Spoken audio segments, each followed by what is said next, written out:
The night the sky came down to the mountain midnight, sat on Mount Hermon like a weight. Stone held the cold. The ridge stood open to every side, high enough to be seen for miles, high enough for no one below to mistake where the descent had happened. And there, in the old record, 200 watches came down together, not as a dream, not as a whisper inside one man's head, but as a company that chose a mountain, chose a place, chose a moment, and stepped into human sight. That is where we begin. Because once you see that mountain clearly, the rest of the old writings stop sounding soft and distant. They stop floating away into mist. They start sounding like people trying with bare words to describe something their world had no name for. Before this ends, you are going to face 4 things that happened when ancient witnesses said heaven touched earth. First, you will see the spinning craft Ezekiel watched in the very hour the sky opened above him. Second, you will stand on the height of Mount Hermon, the night the watchers descended and bound themselves to one act. Third, you will walk under the cloud by day and the fire by night that led a whole people for years with purpose and direction. Fourth, you will reach the violent moment Elijah did not die, but rose alive in a chariot of fire before another man's eyes. These are not tiny details hidden in a corner. These stories speak in metal, flame, movement, sound, number, place, and fear. They speak of bright surfaces, roaring force, fixed roots, names of beings, and machines or messengers that came from above and returned above. Even the word people now hear as angel did not begin as a picture of wings and halos. In the old tongue, malak meant messenger. In Greek, angelos meant messenger too, a role, a task, one who is sent, not a body type, not a sketch on a church wall. A messenger can arrive any way the sender chooses. Do not rush past that, because once the word changes, the picture changes with it. The old writings no longer force you to imagine soft clouds and pale faces. They let you imagine arrival, contact, delivery, a message carried by something. Real enough to make the ground witnesses tremble. Real enough to turn their heads upward. Real enough to leave them searching for the only words they had. And this is the hard edge of the whole question. What if the ancient writers were not trying to sound mystical at all? What if they were trying to be honest? What if shining metal was shining metal? What if wheels moving in impossible ways were exactly that? What if fire that lifted a man from the earth was not poetry but memory? The old texts do not blink when they tell these stories. Ezekiel does not say he felt inspired and wrote a symbol. Enoch does not say he had a passing thought. The record of Elijah does not say his friend imagined the scene. These accounts press on the senses. They make you hear the roar, see the flash, feel the dread, and stare into the sky with the witness, until the witness can no longer speak in calm lines. Stay with that mountain, stay with that sky. Because the first people who saw these things did not have our words, our machines, or our clean categories. They had light, sound, fear, memory, and the need to tell the truth of what stood before them. And when they spoke, they left behind not weak legends, but reports sharp enough to trouble the modern mind. What Ezekiel saw. When the air began to burn, Ezekiel stood under an open sky and watched it break into motion. What came toward him was not still, not soft, and not easy to file away as a symbol after the fact. The account moves like a witness trying to keep up. Fire flashed. Brightness burned around living pilots. Something like shining metal gleamed out of the storm. Wheels appeared, and not simple wheels either, but wheels within wheels, joined in a form that could move without turning aside. Slow this moment down. A man from the ancient world is staring at an object that does not move the way carts move.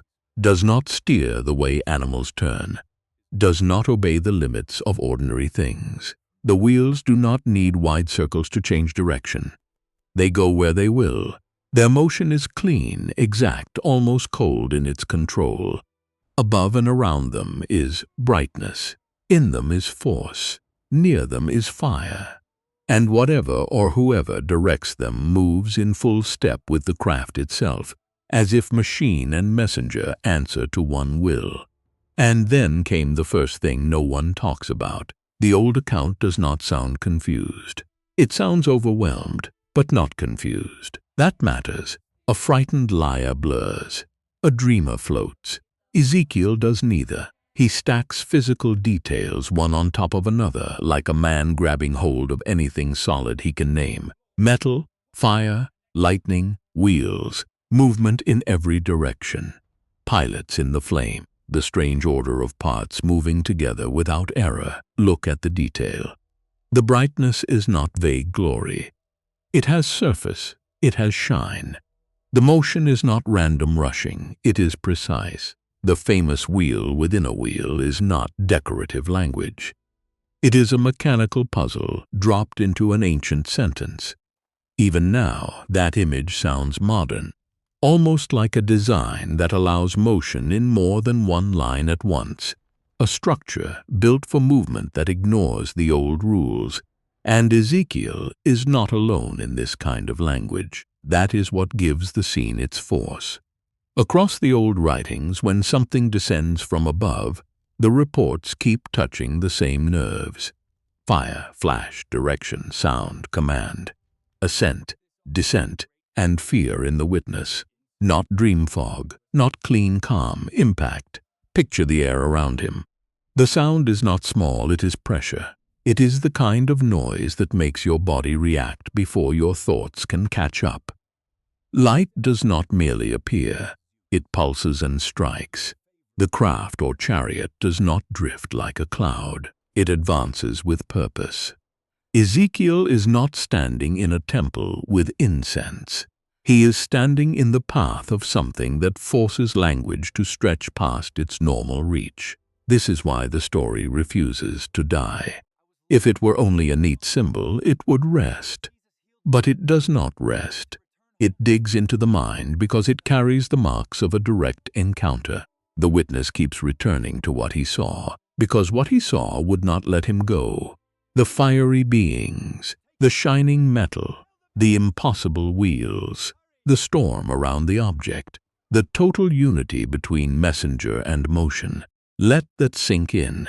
If the old word means messenger, then Ezekiel may not be drawing a soft picture of heaven at all. He may be telling you how a messenger arrived. Not what the messenger was in its deepest nature, but how it came into view, how the machine looked, how the brightness struck the eye, how the movement broke the old rules, how terror entered the body first, and meaning came later. This is where faith and reason stop fighting and start standing in the same field. Faith says the message mattered. Reason says the details matter too. And Ezekiel gives you both. He gives you message and mechanism. He gives you awe and observation. He gives you the oldest kind of eyewitness report there is. A human being seeing something real, too large for his world, and spending the rest of his breath trying to describe it honestly. Why 200 chos, one high place now. Go back to the mountain. Go back to the height where the Book of Enoch says the watchers came down. Not one messenger in a private vision, not a lone flash in a field. 200, a counted company, a descent with number, order, and leaders. That alone should stop you. Ancient myths drift when they want to feel large. This record grows more solid instead. It gives a body count, it gives a place, it gives a decision made together. Mount Hermon, not a valley hidden from sight, not a cave, a high, visible peak, a place that can be reached, seen, remembered, named. If the event were meant to sound like a passing feeling, it would not need a mountain. But if the event were physical, if arrival required space, visibility, and a point fixed in the world, then a mountain begins to make terrible sense. Stand on that ridge in your mind. The air is thin, the stone is hard. The dark opens wide on every side. Then the descent begins. The old record says the watchers came down and bound themselves by an oath. That means intent. That means risk. That means a step from one state into another, from watching into joining, from distance into contact. They were not drifting, they were committing. And then came the second thing no one talks about. The mountain itself acts like part of the report. The place is not decoration, it is function. High ground gives clear approach. High ground gives signal. High ground makes the event unforgettable to every watcher below. If something came from above and meant to be seen, Hermon was a stage built by the world itself. Now enter the minds of the ones who came down. The old account does not paint them as flat shadows. It gives the feel of a company making a choice they know will change everything. They do not descend by accident. They descend together. There is force in that. There is also fear in it. Because once they touch the mountain, there is no clean return to distance. They will be known. They will be blamed. They will be tied to the world they entered. This is the villain from inside, not a cartoon of evil, but a being or company of beings crossing a line on purpose. They carry hunger. They carry pride. They carry the belief that what is above can be brought below, that what is kept back can be handed over, that human life can be opened like a locked gate. There is reason in them, twisted but real. Why should the low ones remain low? Why should hidden knowledge stay hidden?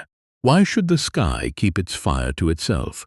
That is how ruin often speaks before it ruins. It calls itself a gift. The account says they taught forbidden things. Metallurgy, weaponry, astronomy.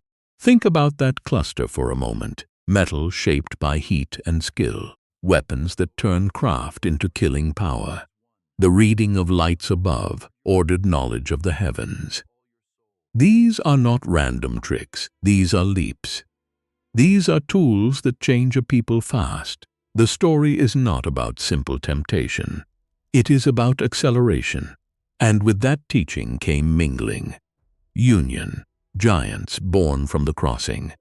The world does not stay the same after the descent. Flesh, violence, power, and knowledge not together.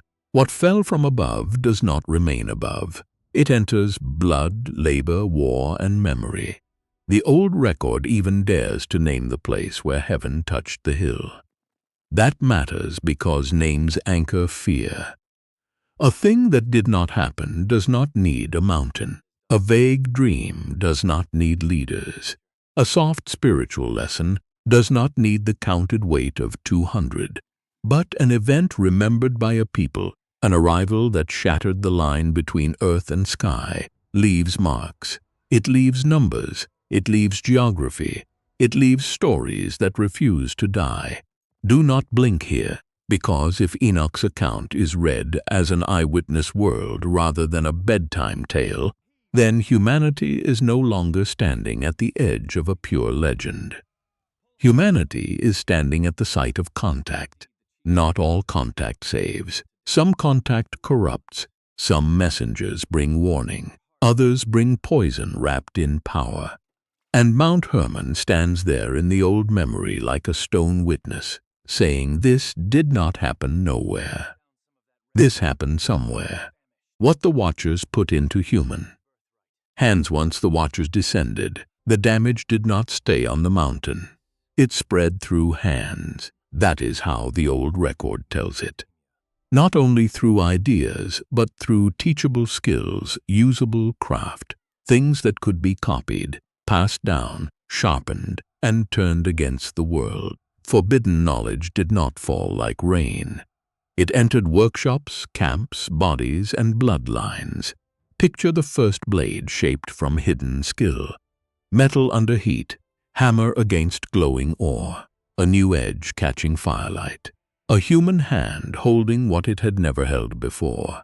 Not a farm tool, not a simple knife for bread. A weapon. A thing made to widen the reach of violence. The story does not say the watchers merely talked. It says they taught. Teaching is repeatable. Teaching survives the teacher. Teaching changes history. And then came the third thing no one talks about. In this old account, knowledge itself arrives like a visitor. It does not rise slowly from the ground. It comes down. It is delivered. Metallurgy, weaponry, astronomy. 3 lines of power dropped into human life at once. Power over metal, power over flesh, power over the sky. Hold that image. Now the story becomes even stranger, because Enoch's world is not only about descent, it is also about journey. He is shown regions of darkness, so deep they sound less like a cave, and more like the blank cold beyond the earth. He speaks of a place without ordinary light, a place of stillness, a place where fixed lights stand in order, and where transgressing stars are held like prisoners. That language hits modern ears with a hard force. Darkness not as mood but as environment, cold not as winter but as condition. Fixed lights not as poetry but as objects in place. You can hear the strain in the telling. How do you explain a realm beyond common weather to people who know only field, river, mountain, and fire? You reach for the strongest words you have. Darkness, cold, stars, prison, fixed lights. Enoch's account does exactly that. It sounds like a man taken beyond normal land and forced to describe what no village has seen. Notice how the stories answer each other. The watchers descend from above to teach what should not be taught. Enoch rises or is carried into regions beyond earth to see how heaven is ordered and how rebellion is judged.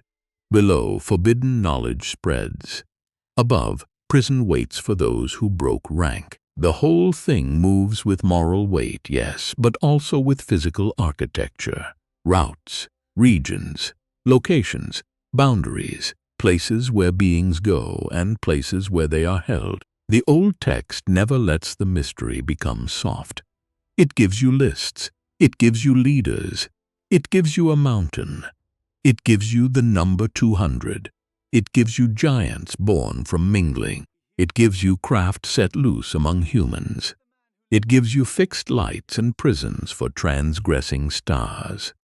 These are revelation nuggets dropped one after another, the kind of details that make a listener sit up because they sound too sharp to be filler. Now feel the human side of it. Imagine living through the first rush of that forbidden gift. New metalwork, new weapons, new readings of the lights above, a sudden leap in what hands can do and what minds can plan. It would feel like power. It would feel like progress. It would feel like the sky itself had favored you.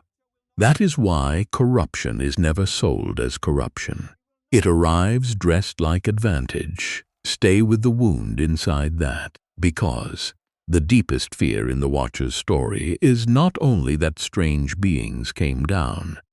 It is that human beings welcomed what should have made them tremble. The old account says heaven can send messages, but it also warns that not every descent heals. Some descents leave scars that spread from generation to generation. Some gifts are traps. Some lights burn through more than darkness. And that is why Enoch's world still grips the throat of the modern listener. It is not just ancient religion. It is contact with a cost. It is technology with a soul price. It is the terror that the line between messenger and invader may not be clear until after the gift is already in your hand. The fire that walked in front of a nation of old writings do not keep their strange arrivals locked in one prophet's vision or one mountain event. They widen the pattern.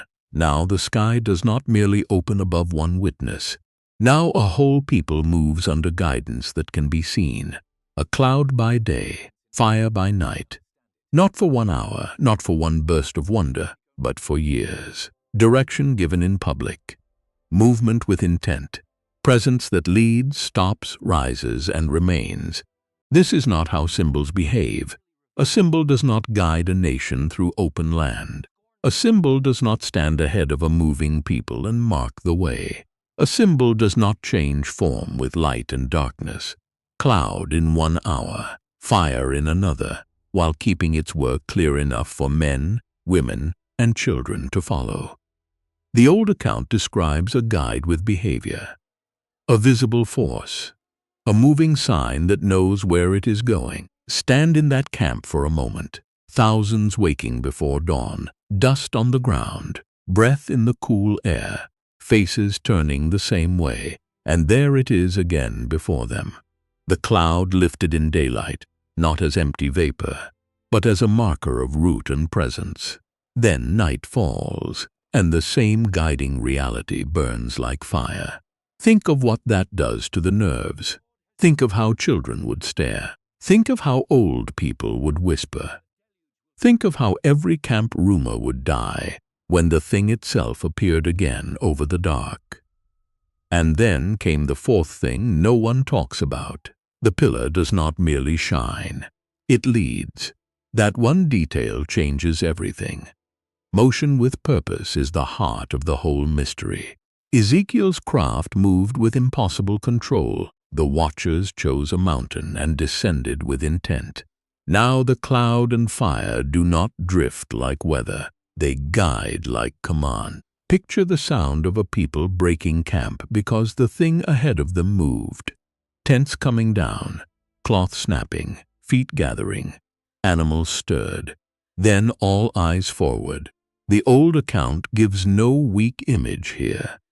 It gives a national memory of being led by something above ordinary power, something that could be tracked with the eye and trusted with the next step. Look closer. Cloud and fire are the nearest words an ancient people had for a force that concealed and revealed at once. By day, cloud shields, marks, towers, and covers. By night, fire cuts the dark, warns, commands attention, and cannot be ignored. Those are not random images. Those are useful words chosen by people trying to describe the outer effect of something too strange to name directly.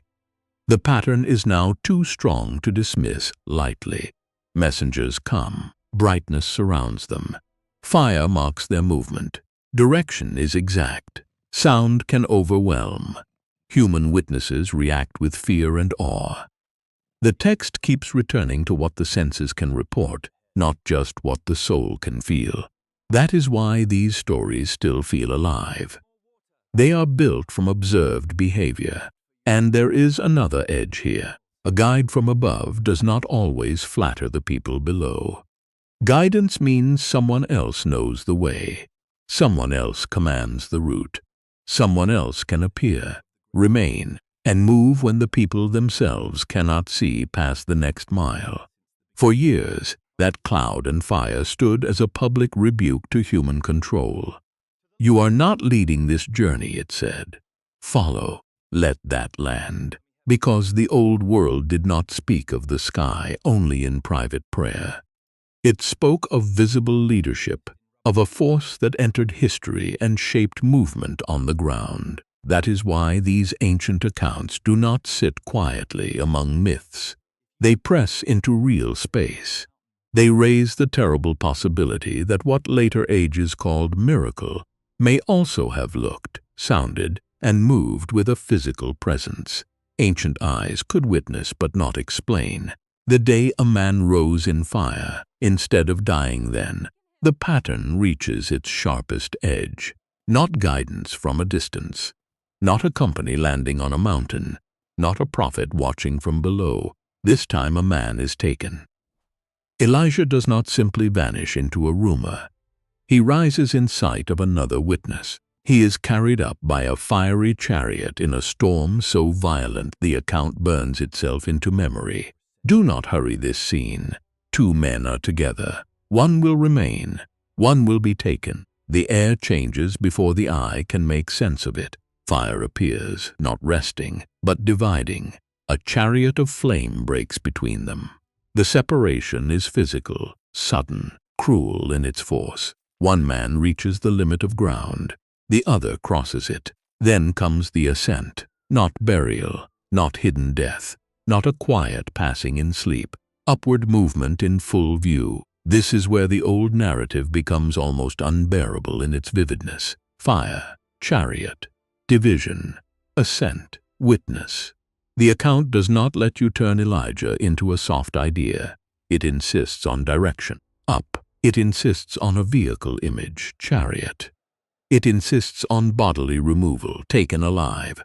That is why the story has troubled readers for centuries. It sounds like too much event to reduce to a lesson. Now bring in the sound. The summary of these old scenes speaks of roars like an army, whether in storm, flame, or force tearing the air. The effect is not gentle. Imagine the noise striking the chest. Imagine garments whipped by pressure. Imagine dust and heat thrown upward as the witness below can do nothing but watch the impossible happen in front of him. This is not private comfort. This is violent glory. Stay in that second when Elijah is no longer fully on the earth and not yet lost to sight. That is the forbidden moment. That is the minute no one can stop replaying. A human frame inside fire. A vehicle from above or of heaven arriving not just to send a message, but to remove the messenger. The sky does not speak here. The sky takes. And this is where the old word messenger becomes even more dangerous. If these beings or vehicles are messengers, then their work is not always to stand at a distance. Sometimes the message is carried in arrival. Sometimes it is carried in rescue. Sometimes it is carried in judgment. Sometimes it is carried in removal. The act itself speaks before any spoken line does. Now the story turns toward you, because every person listening knows what it is like to stand on one side of a dividing fire. Every person knows what it is like to watch something leave that they cannot hold. Every person knows the fear of not being in control when the moment comes that changes everything.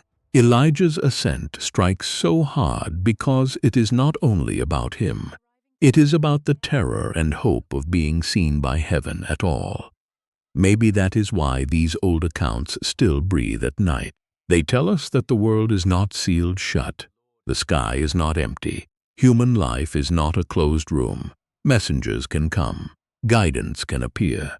Corruption can descend. A man can be lifted alive. And the line between divine glory and impossible technology may not be a wall at all, but a question placed in our hands on purpose. Stand in that question. If what Ezekiel saw was real, if what Enoch recorded was contact with beings who crossed into human space, if what led the people in cloud and fire was an active guide, if what took Elijah was a true vehicle of ascent, then history is larger than we were taught to think. Not smaller, larger, more charged, more crowded, more watched, more alive with intention from above than the modern world dares to admit. And if that is true, then you are not living in a dead age. You are living under the same sky. If this found you tonight, do not look. Away here is the part people feel before they say it out loud. These old accounts are not only about strange beings and fiery motion. They are about the human heart, standing under things it cannot master. That is why the stories survive. They do not only ask what came down from above, they ask what rose up inside us when it did. Some looked at the descent and saw guidance. Some looked and saw danger. Some received a message. Some reached for forbidden power. The same sky held both. The same world knew holy leading and ruinous teaching. That is not just ancient history. That is your life too. You know the feeling of standing between two kinds of light. One light leads you. One light flatters you. One light tells you to follow even when you do not control the road. The other light tells you to take what was never yours, to rush ahead, to grab power because it looks bright in your hand. The old stories are still alive because they tell the truth about that split. Listen carefully. Not every messenger is safe. Not every gift is clean. Not every shining thing should be trusted. But neither should every mystery be mocked. The ancient writers did not ask you to shut your mind. They asked you to open your eyes. They gave you names, mountains, fire, wheels, numbers, journeys into darkness, fixed lights, and a man taken alive into the sky. They wrote like witnesses because they believed they had witnessed something. And now their words stand in front of you, like that pillar in the wilderness, asking one question. When heaven moves, will you know the difference between guidance and seduction? Sit with that. If you have felt lost, this story is for you. If you have felt watched by darkness, this story is for you. If you have wondered whether the world is only what your tired eyes can measure, this story is for you. Because the old record says the world is charged with message. It says the sky has opened before. It says roads have been led by fire. It says knowledge can wound and rescue can descend. It says you are not trapped in a silent universe. So pray with me now, and do not make it fancy. Make it plain. God of light, if you still send truth into dark places, let it find me. Say it again. Let it settle in your chest. Let it become yours. God of light, if you still send truth into dark places, let it find me. Now this. Keep my steps under your fire. Agon, keep my steps under your fire. And this last line, the one that belongs to nights like this. Make me ready when heaven speaks. Say it slowly. Make me ready when heaven speaks. If this found you tonight, then maybe you were meant to hear it under this same sky, in this same hour, while the old stories still burn with more life than modern people know what to do with. Stay with us. Walk with us. There is room here for faith that does not flinch, and for wonder that does not shut its eyes. And before you go, hold this question close, because it is the next door waiting to open. If Enoch was shown the prison of the transgressing stars beyond the cold and the dark, what else did he see there that humanity was never meant to forget?